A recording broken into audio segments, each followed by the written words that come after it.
Welcome to the 80s and the very best of bad TV.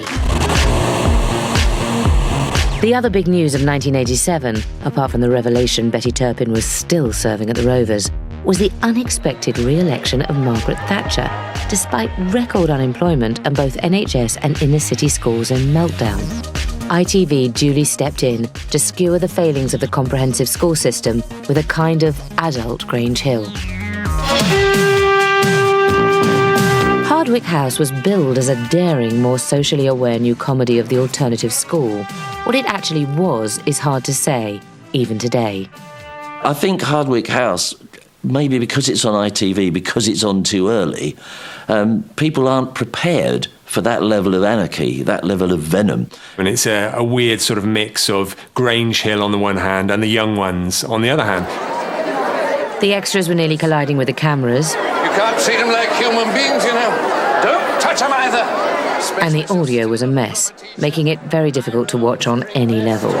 At no point is being clearly made in that programme because you can't hear what anyone's saying clearly enough to know. OK, I'm really getting angry now. This is the last... The characters included violent pupils, sadistic teachers, and a paedophile deputy head, played with creepy menace by Roger Sloman in uncomfortable laughter-track-free scenes like these. Some of you, I've no doubt, already have hair sprouting on your bodies. By now, you will all be getting urges. And we thought it was funny to have kids leaping out of windows, the end of lessons, teachers not able to get into their rooms, all manner of stuff.